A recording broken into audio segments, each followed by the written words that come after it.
नमस्कार, पेश आज का न्यूज पॉइंट में और विज्ञान प्रकाश। आज हम चर्चा करेंगे दिल्ली की राजनीति पर। दिल्ली की राजनीति पर हम क्यों चर्चा कर रहे हैं? हम इसलिए चर्चा नहीं कर रहे हैं कि एमसीडी के कुछ इलेक्शंस के रिजल्ट्स आए हैं जिसमें कांग्रेस थोड़ी सी बेहतर कर रही है, बीजेपी की स्थिति में सुधार रही है, आम आदमी पार्टी की स्थिति पहले से थोड़ी सी ज्यादा खराब हो रही है। पॉइंट ये नहीं है।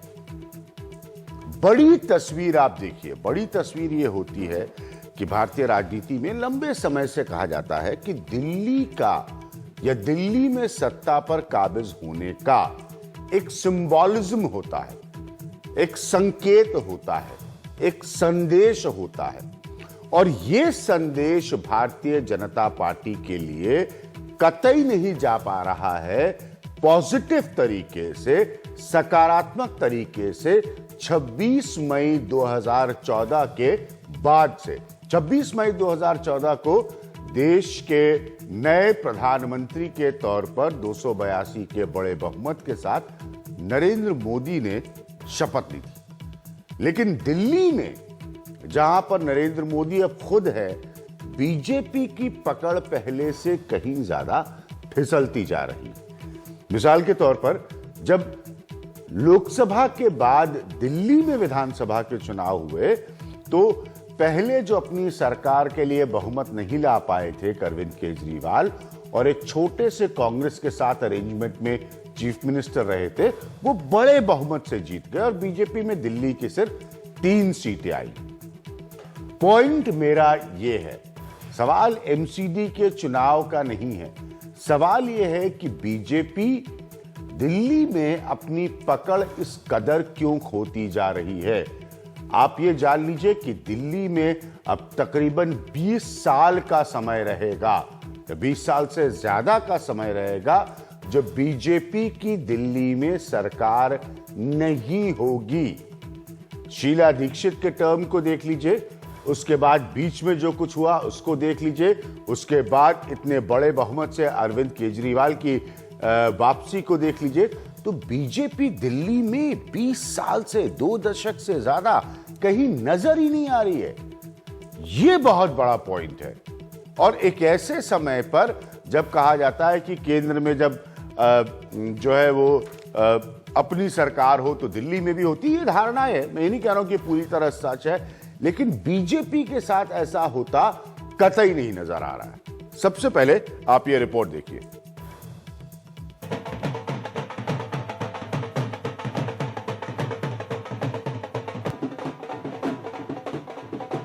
दिल्ली नगर निगम के नतीजों से सबसे ज्यादा खुश कांग्रेस है। विधानसभा में करारी हार के बाद उसकी वापसी हुई है। विधानसभा चुनाव में 50% से ज्यादा वोट पाने वाली आम आदमी पार्टी के ऑफिस में भी ढोल जोर शोर से बज रहे हैं, लेकिन उनकी जीत उतनी धमाकेदार नहीं रही। 13 सीटों में से सबसे ज्यादा 5 सीटें जीतकर आम आदमी पार्टी खुश है, जश्न मना रही है। लेकिन उसके लिए एक चिंता की बात भी है। चिंता ये कि कांग्रेस उसके लगभग बराबर में आती दिख रही है। वो कांग्रेस जिसका वोट बैंक छीनकर ही आम आदमी पार्टी दिल्ली की सत्ता पर काबिज हुई है। आम आदमी पार्टी दिल्ली के नगर निगम में जो पक्ष है और जो विपक्ष है, इन दोनों से बड़ी पार्टी बनकर उभरी है। इसका मतलब निगम के अंदर धीरे धीरे जनता का डिसएंचेंटमेंट बीजेपी और कांग्रेस से होना शुरू हो चुका है। लोगों ने बहुत बड़े बड़े सपने, भाजपा ने और आम आदमी पार्टी ने लोगों को, दिल्ली की जनता को दिखाए और वो उसमें पूरी तरीके से डिलीवर करने में विफल रहे। और बड़ी बड़ी बातें, चाहे वो महंगाई को लेके, चाहे भ्रष्टाचार को लेके, चाहे गवर्नेंस को लेकर के जो बातें कही जाती थी, उनमें से कहीं पे भी वो डिलीवर नहीं कर पाए। नतीजों पर नजर डालें तो 5 सीटें आपको, 4 कांग्रेस को, 3 बीजेपी को और 1 निर्दलीय के खाते में गई है। लेकिन असली झटका बीजेपी को लगा है। इन 13 सीटों में से 7 सीटें उसकी थीं, लेकिन इस बार उसके 2 पूर्व विधायक भी चुनाव हार गए। अब वोटों के प्रतिशत पर बीजेपी संतोष जता रही है। हमारी हार तो हुई नहीं है। आज भी तीनों दलों को, मुख्य दलों की अगर आप आंकड़ों को देखें तो सबसे ज्यादा मत प्रतिशत हमारे पास है। हार तो उन लोगों की हुई है जो 67 सीटों के प्रचंड बहुमत पे दिल्ली के 57% मतदाताओं का समर्थन लेकर आज 29% पर, इन 13 वार्ड जीतने के बाद आज 29% पर हैं और केवल 5 सीट जीते हैं। वैसे सीटें भले आम आदमी पार्टी ने ज्यादा जीती हों, लेकिन उसे बीजेपी के 34% के मुकाबले करीब 30% वोट मिले हैं, जबकि कांग्रेस 24% पर रुक गई है। नगर निगम के इस चुनाव के नतीजों ने जहां कांग्रेस के मायूस खेमे में एक नया उत्साह भरा है, वहीं आम आदमी पार्टी के रणनीतिकारों के माथे पर एक शिकन भी डाल दी है। लेकिन इतना साफ है कि दिल्ली के कूड़े पर कचरा राजनीति करने वाली पार्टियों को लोगों ने एक कड़ा संदेश जरूर दिया है। अब हम उम्मीद करते हैं कि इसी संदेश को लेकर 2017 का नगर निगम चुनाव ये तीनों ही पार्टियां लड़ेंगी। दिल्ली से कैमरा पर्सन विजय सिंह पटवाल और शरद शर्मा के साथ रवीश रंजन शुक्ला, एनडीटीवी इंडिया।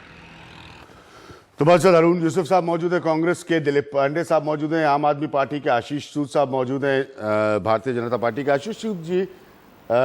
जैसा कि मैंने बहुत स्पष्ट कर रहा हूं कि बड़ी तस्वीर की तरफ हम देखेंगे। एमसीडी का इलेक्शन रिजल्ट जो है वो अपने में अहमियत जरूर रखता है। आशीष सूद जी, आप लोगों की इतनी हालत खस्ता क्यों हो गई है दिल्ली में? देखिए, दिल्ली में आप किस दृष्टि से आकलन कर रहे हैं मैं समझ नहीं पा रहा हूं। हाँ, मैं इस दृष्टि से आकलन कर रहा हूं। एक मिनट सुनिए, मैं इस दृष्टि से आकलन कतई नहीं कर रहा हूं। आपका मत प्रतिशत आज बढ़ गया, एमसीडी के चुनाव में आप कहां पर खड़े हैं, कितनी सीटें आपकी आई, कितनी सीटें नहीं आई। दिल्ली आप लोगों के लिए, आपका जो आइडियोलॉजिकल आर्म है संघ के लिए, एक काम करने की बहुत पुरानी जगह रही है। 20 साल से ज्यादा का समय हो जाएगा जब आप दिल्ली की सत्ता के करीब भी नहीं नजर आएंगे। तो ऐसा बीजेपी ने अपने ऊपर क्या उपकार किया है कि धुल गई है, साफ हो गई है दिल्ली से बीजेपी? देखिए, इस 20 साल में 97 से 2002 नगर निगम में भारतीय जनता पार्टी की सत्ता थी और पिछले 9 वर्षों से अभी भी हम हैं, नंबर 1। नंबर 2, जहां आप ये हमें कहते हैं कि हम धुल गए हैं, हम लोकसभा चुनाव के बाद दिल्ली के विधानसभा चुनावों में हम 33% मत लेके मुख्य विपक्षी दल के रूप में उभरे, हमें सीटें नहीं मिली। 67 सीटों के प्रचंड बहुमत के साथ आम आदमी पार्टी की सरकार बनी। ठीक इस तर्क पर अगर आप हमारा राउट गिनते हैं तो उसी प्रकार से जो 67 सीटों के प्रचंड बहुमत पर दिल्ली की सत्ता पर काबिज हुए, 54% मत लिए, तो दिल्ली में तो सारे नगर निगम के प्लेटफॉर्म्स उनके पास थे। तो आज 13 में से 8 सीटें विपक्षी दलों के पास चली गईं। मत प्रतिशत 54 से घट के 22। आपके पास ये 13 में से 7 सीटें थी पहले, मगर उसके आपके पास ये 13 में से 7 सीटें थी पहले। अभिज्ञान जी, मैं बहुत दृढ़ता से इस बात को कहता हूं, 7 हमारे पास थी, मगर उसके बाद 2015 में ये 13 की 13 आम आदमी पार्टी के पास थी। 2015 में 13 की 13 आम आदमी पार्टी के पास थी और मत प्रतिशत 54 था। और अभी 1 साल बेमिसाल का डंका बज रहा था। बड़े बड़े मीडिया हाउसेस के पास वो चल रहे थे, विज्ञापन चल रहे थे। उस सब के बावजूद ये सब मत मेरे कार्यक्रम में आके बताया करिए, बड़े बड़े मीडिया हाउसेस के पास विज्ञापन चल रहे थे। नहीं, सारी पॉलिटिकल पार्टी चलाती है, आप भी चलाते हैं, कांग्रेस भी चलाती है, समाजवादी पार्टी भी चलाती है, एआईएडीएमके भी चलाती है, तृणमूल। नहीं, ये इस तरह की दलील नहीं। आपसे मैंने एक प्रश्न पूछा, आई एम सॉरी सर, आपसे मैंने एक प्रश्न पूछा कि 20 साल में आप कहां खड़े हैं दिल्ली में? आप मत प्रतिशत, ये प्रतिशत, वो प्रतिशत, आधा प्रतिशत, पूरा प्रतिशत। 26 मई को नरेंद्र मोदी की स्वेरिंग इन हुई हिंदुस्तान के प्राइम मिनिस्टर के तौर पर दिल्ली में, और आप बुरी तरह से धराशायी हो गए उस असेंबली इलेक्शन में जो अरविंद केजरीवाल ने जीता। मैं फिर भी उसको केस इन पॉइंट ना लेते हुए आपसे पूछ रहा हूं, 20 साल में आप बीजेपी दिल्ली में कहां हैं? देखिए, हम दिल्ली के आज भी तमाम विपक्षी दलों के आरोपों के बाद अरविंद केजरीवाल और मनीष सिसोदिया की सरकार हम पर इल्जाम लगाती है कि हम 9 वर्षों में कुछ नहीं कर। एक सेकंड मेरी बात, मेरा आप देखिए, सूद साहब, एक सेकंड मेरी बात, देखिए, आप अगर ऐसा चाहते हैं कि जो आप कहना चाहते हैं मैं उस तरह से जवाब दूं, मेरे को अपना तर्क तो डेवलप जवाब दीजिए ना। मेरे कार्यक्रम में पूरी आजादी है, मन से जवाब दीजिए। उसके बावजूद आज 35% लोग मेरे साथ खड़े हैं और उनके पास जहां इतने विहंगम दृश्य प्रस्तुत किए गए गवर्नेंस के, 29% लोग वहां खड़े हैं। मेरे क्रिटिसिज्म के बावजूद 35% लोग, तो मैं कहां से नेस्तानाबूद हो गया दिल्ली में? आज तमाम विरोधों के बावजूद, तमाम अकर्मण्यता के आरोप आम आदमी पार्टी की सरकार नगर निगम पे, हमारी सरकार पर लगाती है और 35% मतदाता मेरे साथ हैं। तो हम कहां से नेस्तनाबूद हुए, मैं समझ नहीं पा रहा हूं। अच्छा ठीक है, मैं ये सुनना चाह रहा था। भारतीय जनता पार्टी, जैसा कि सूद साहब ने बताया, कतई भी नेस्तनाबूद नहीं हुई है दिल्ली से। सिर्फ दो बातें हैं, एक, ये 20 साल से ज्यादा सत्ता के आसपास कभी नजर नहीं आएंगे, और दो, जब से इनके प्रधानमंत्री नरेंद्र मोदी आए हैं दिल्ली में, तब से ये दिल्ली में कहीं नजर। अब ये वोटों का प्रतिशत, ये प्रतिशत, वो प्रतिशत करे, ये सबको आकलन अपने देने का, अपनी दिल देने का अधिकार है, लेकिन बीजेपी की हालत दिल्ली में 20 साल से ज्यादा की पॉलिटिक्स में यह है कि ये बद से बदतर हो गई है, और इसके पास लीडरशिप नहीं है, कोई चेहरा नहीं है। जैसे कांग्रेस के लास्ट लीडरशिप फेज था शीला दीक्षित, आम आदमी पार्टी का फेज है अरविंद केजरीवाल। उसके बावजूद भी अगर बीजेपी को लगता है कि वोटों के प्रतिशत में वो बहुत लोकप्रिय है, तो ये बीजेपी के अपना आकलन उनको स्वतः मुबारक, मुझे इस पर कुछ नहीं कहना। आम आदमी पार्टी, आप लोग भी कोई अपनी बड़ी पकड़ नहीं बना रहे। विज्ञापन और लोकप्रियता और दुनिया देख रही है ऑड और इवन फॉर्मूले को। केजरीवाल साहब बार बार टीवी पे आकर जबरदस्ती बता रहे, लेकिन ऐसा नहीं कि स्थिति आपकी कोई बड़ी बदल गई है। आपकी भी जिस यथास्थिति में आप है, 90-95% से ज्यादा सीट हासिल करके, उससे कमजोर ही नजर आ रहे हैं, ताकतवर नहीं। दिलीप जी। अभिज्ञान जी, सबसे पहले तो मैं ये कहना चाहूंगा कि अगर हम तुलनात्मक अध्ययन कर रहे हैं, विश्लेषण भी करने की कोशिश कर रहे हैं, तो चीजों को राइट पर्सपेक्टिव में रखना जरूरी है। अभी आशीष सूद जी की बात सुन रहा था मैं, तो वो विधानसभा के चुनावों के वोटों के प्रतिशत को अभी निकाय के चुनावों के वोटों के प्रतिशत से कंपेयर करके और ये बताने का, साबित करने का प्रयास कर रहे थे कि हम किस कदर पीछे हैं। मालूम पड़ रहा था उनको खुशी इस बात की ज्यादा है कि हम किस प्रकार से पीछे जा रहे हैं, इस बात का गम नहीं कि वो 3 पर क्यों सिमटे। मुझे इस पर टिप्पणी भी नहीं करनी है। जहां तक हमारा सवाल है, आपको मैं बताना चाहूंगा कि आम आदमी पार्टी का ये डेब्यू इलेक्शन था। निगम के चुनावों में हमारे पास कोई पिछला आंकड़ा नहीं था। हम 0 से 30% के आंकड़े को हमने छुआ है, जबकि भारतीय जनता पार्टी जो ये कह रही है कि उनका वोटिंग परसेंटेज अभी भी इंटैक्ट है। मैं आंकड़ों के टर्म्स में उनको करेक्ट करने की कोशिश कर रहा हूं, शायद सफल हो जाऊं, कि इलेक्शन कमीशन के रिलीज किए गए डाटा के मुताबिक भारतीय जनता पार्टी का अपना वोट शेयर पिछले निगम के चुनाव के आंकड़ों से 6.88% नीचे गिरा, और कांग्रेस पार्टी का भी 2.80% नीचे गिरा है। तो कटहल को आम से कंपेयर करने की बजाय कटहल को कटहल से कंपेयर करें, आम को आम से कंपेयर करें। जबकि आप कटहल पहली बार उगा रहे हैं, पर्सपेक्टिव को लूज कर देंगे। डेब्यू चुनाव है और आप कटहल पहली बार उगा रहे हैं, फिर आप आप आम और कटहल की तुलना तो तब करिए जब सब मिलकर आम उगा रहे हो। आप खुद ही कह रहे हैं कि आप पहली बार कटहल उगा रहे हैं, फिर आप कह रहे हैं तुलना आम से क्यों कर रहे हैं? पहले ये तो तय कर लिए कि सब मिलके क्या उगा रहे हैं। नहीं, मैं आशीष भाई कर रहे थे। हाँ। नहीं, हमें आशीष भाई कर रहे थे कि इनका तो ये 26% कितना तो कम हो गया, हमारा इंटैक्ट है अभी भी। तो वो अपने विधानसभा के आंकड़ों से निकाय के चुनाव के आंकड़ों को कंपेयर कर रहे थे, जो ठीक नहीं है, और उसको मैं कह रहा हूं कि कटहल को आम से कंपेयर न किया जाए। ठीक है, उसी लिहाज से स्थिति आपकी भी कोई बहुत अच्छी नहीं है कि हमारे पास जो आंकड़े हैं। एमसीडी का चुनाव, देखिए एक मिनट, ये पॉलिटिक्स ऑफ सिंबॉलिज्म है। एमसीडी के चुनाव को आधार बना, बहुत सारे लोग मुझे ये भी कह सकते हैं कि भाई कमाल है विज्ञान प्रकाश, आप एमसीडी के चुनाव पर चर्चा कर रहे हैं। ना, मैं इसलिए ये चर्चा कर रहा हूं क्योंकि 3 अलग अलग खिड़कियों में 3 प्रमुख पार्टी के रिप्रेजेंटेटिव बैठे हैं। ये तीनों प्रमुख पार्टियां जो है वो दिल्ली की पॉलिटिक्स को सिंबॉलिज्म से डील करती हैं। अगर आज अरविंद केजरीवाल या उनके समर्थक, आप जैसे लोग चाहते हैं कि उनको राष्ट्रीय स्तर पर भी नेता माना जाए, तो इसीलिए माना जाने के लिए आप चाहते हैं ना क्योंकि वो दिल्ली जीते हैं। ये फैक्ट है, ये एक रियलिटिक पॉलिटिकल फैक्ट है। तो इसीलिए मैं चर्चा कर रहा हूं। उस पोजीशन से आज आप भी कमजोर नजर आ रहे हैं। आम आदमी पार्टी भी कोई ताकतवर नहीं नजर आ रही है इस इलेक्शन में, भले ही आपका डेब्यू हो या ना हो। वैसे तो आपका डेब्यू इससे पहले वाला लोक विधानसभा चुनाव ही था, क्योंकि पार्टी आपकी तब बनी थी। आपको 125 साल पुरानी पार्टी तो है नहीं वो ये तो फैक्ट है। बिल्कुल नहीं, आपने सही कहा कि जब पहला विधानसभा चुनाव हुआ तो 28 सीटें हमारी आई, और लगभग इसी किस्म के समीकरण थे, और आंकड़े और वोटिंग का जो शेयर था वो भी लगभग ऐसा इस प्रकार का ही था। ठीक उसी प्रकार हम 0 से 5 पे आए हैं। 0 से निकाय के अंदर 5 तक पहुंचने की यात्रा को हम गलत क्यों कहें? हमारे लिए 0 के ऊपर कुछ भी पॉजिटिव है। और महत्वपूर्ण बात यह है कि इसमें दो अलग अलग सिक्के के पहलू हैं। एक पहलू जिसे हम देख रहे थे कि 13 वार्डों की जनता के पास विज्ञान भाई एक प्रयोग करने का अवसर है कि अगर 1 और 1 मिलकर 11 होते हैं, पार्षद भी ईमानदार है, आम आदमी पार्टी का विधायक भी है, तो किस प्रकार से हम बदलाव ला सकते हैं। इस पर्सपेक्टिव को लेकर हम जनता के पास जा रहे थे वोट मांगने। जबकि जनता के जहन में क्या चल रहा था, जो हम रियलाइज कर रहे हैं कि ये 5 से और अधिक आता तो कितना बेहतर होता, नहीं आया तो क्या हुआ, वो ये है कि जनता सोच रही कि अगर 10-11 सीटें इनको मिल भी गई तब भी भारतीय जनता पार्टी वैसे ही लूटती खसोटती रहेगी, एमसीडी को कांग्रेस वैसे ही करती रहेगी। आपको पूर्ण बहुमत दे दे, ये लोग नहीं ला पाएंगे हमारे लिहाज से। जी ठीक है, तो आप चाहते हैं एक मिनट पूर्ण बहुमत मिलेगी। अरे एक मिनट, बीजेपी और आप लोगों को बहुत पूरा समय दिया गया। कांग्रेस की बात सुने, कांग्रेस की स्थिति बेहतर नजर आ रही है।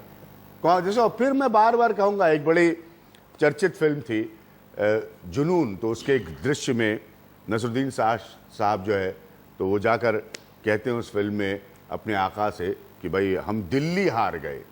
वैसे तो हम देश हारने की स्थिति में हैं, लेकिन हम दिल्ली हार गए। तो दिल्ली की एक सिंबॉलिज्म है, दिल्ली की राजनीति, दिल्ली के तो अधिकारों को लेकर इतनी लड़ाई होती है, लेकिन पॉलिटिकल सिंबॉलिज्म है।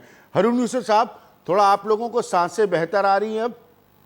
अच्छी ब्रीदिंग एनर्जी आ रही है आप लोगों को अब?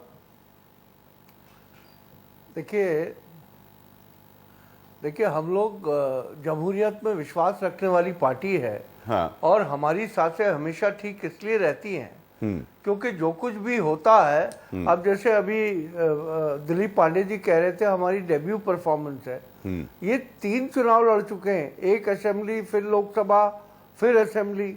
ये अभी भी डेब्यू बन के आते, क्योंकि ये हर बार कुछ अपने आप को ऐसा पेश करने की कोशिश करते हैं कि जैसे देखिए जी हम तो भोले भाले लोग हैं, लेकिन दिल्ली के लोगों ने, भले वो 13 सीटों का चुनाव हो, आम आदमी पार्टी को आईना दिखा दिया है कि खाली इश्तिहारों के माध्यम से आप दिल्ली की तस्वीर नहीं बदल सकते।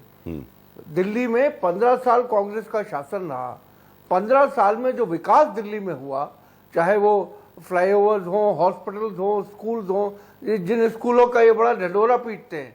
अरविंद केजरीवाल जी कहते हैं कि सारे अस्पतालों में फ्री दवाई मिलेगी, सीटी स्कैन होगा। कांग्रेस पार्टी 6.82% वोट लेके आई थी असेंबली में। और अब जो जैसा आपने कहा कि 4 सीटों पे 24.6% है, आज ही वो जो इंडिपेंडेंट जीते हैं राजेंद्र तंवर प्रदेश कांग्रेस कमेटी में, अजय माकन जी के उस नेतृत्व में, उन्होंने आज ज्वाइन किया है कांग्रेस को, तो 29% हो गया। अब ये जो आम आदमी और कांग्रेस का है, उनका दोनों का परसेंटेज एक हो गया। जहां तक भारतीय जनता पार्टी का ताल्लुक है, ये तो पार्टी 31% पे देश पे राज कर गई, 34 और 36% लाकर दिल्ली के अंदर सरकार नहीं बना पाई। तो उनकी विडंबना तो है कि वो 36-37 से आगे बढ़ ही नहीं पा रहे, देश पे राज कर रहे हैं 31% पे। दोनों पार्टियों ने दिल्ली और हिंदुस्तान के लोगों को केवल वादों और नारों के अलावा कुछ नहीं दिया। आज आम आदमी पार्टी दिल्ली के अंदर केवल और केवल घोषणाएं करती है। आज लोग, जो महंगाई है, दालें 200 रुपए किलो है, कोई पूछने वाला नहीं है। सब्जी की कीमतें बढ़ी, कोई पूछने वाला नहीं है। सड़क के अंदर गड्ढे हैं, कोई पूछने वाला नहीं है। 4 घंटे बिजली जा रही है, पूछने वाला नहीं है। ये फ्री पानी देने वाले दिलीप पांडे साहब हमारे बैठे हैं, मैं इनसे पूछना चाहता हूँ वो पानी मिल कहाँ रहा है जिसको हम चलिए ठीक है। अब दिल्ली, देखिए आप लोग सब लोग जो है मेरे बड़े विषय से भटकाए ना मेरे कार्यक्रम को, ऐसे मैं ऐसा होने नहीं दूंगा। दिल्ली के विषयों पर हम लोग अलग कार्यक्रम करेंगे, करते रहते हैं। सवाल यह है कि कांग्रेस के लिए भी बड़ा पीक का पीरियड देखने के बाद बार बार ये गिराव आ रहा है। थोड़ी सी बेहतरी है कांग्रेस की स्थिति में। कांग्रेस के लिए भी दिल्ली हारना, क्योंकि ये पार्टी 10 साल नरेंद्र मोदी के आने से पहले मनमोहन सिंह की सरकार रही केंद्र में, दिल्ली हारना कांग्रेस के लिए भी उतना ही सिंबॉलिज्म रखता है, उतनी ही सियासी संकेतों का मसला रखता है। क्योंकि एक तरफ कांग्रेस दिल्ली हारती है तो दूसरी तरफ कांग्रेस दिल्ली ही हार जाती है। तो जरा इसको समझिए कि मैं क्यों ये कार्यक्रम कर रहा हूं कि एक तरफ कांग्रेस की शीला दीक्षित की सरकार जाती है तो उसके बाद फिर मनमोहन सिंह की भी सरकार चली जाती है। तो सिंबॉलिज्म की कहानी कांग्रेस के लिए भी उतनी। आप लोग बीजेपी को रिवाइव करने के लिए क्या चाहते हैं, या मैं एकदम मान लूं कि कोई जरूरत नहीं बीजेपी को रिवाइव करने? सुन साहब, पेशेंस, कोई जरूरत नहीं है। आप लोग 35% पर बैठे, कितना बताया था आपने? 33, तो एकदम टनाटन है जहां तक बीजेपी दिल्ली का सवाल है। कोई जरूरत नहीं दिल्ली में बीजेपी को कुछ करने की, कोई नेता ढूंढने की मिसाल के तौर पर, कोई अपनी परफॉर्मेंस बेहतर करने की मिसाल के तौर पर। इतना वोट तो है ही आपके पास। इससे ज़्यादा की भी आवश्यकता है। हम एक ऐसे राजनीतिक दल हैं जो देश के सत्ता चला रहे हैं और देश में अब आने वाले समय के चैलेंजेस हैं। हमें इस तिलिस्म को भी तोड़ना होगा जहां हम सबसे ज़्यादा वोट लेने के बाद उनको सीटों में परिवर्तित नहीं कर पा रहे। ये ए टीम और बी टीम का जो जिस प्रकार का खेल चल रहा है, इस तिलिस्म को तोड़ने के लिए हमें अपनी केंद्र सरकार की उपलब्धियां, नगर निगम में हमारी उपलब्धियां, अपने आइडियोलॉजिकल फ्रंट पर अपने कैडर को तैयार करने के ऐसे अनेकों काम करने की आवश्यकता है।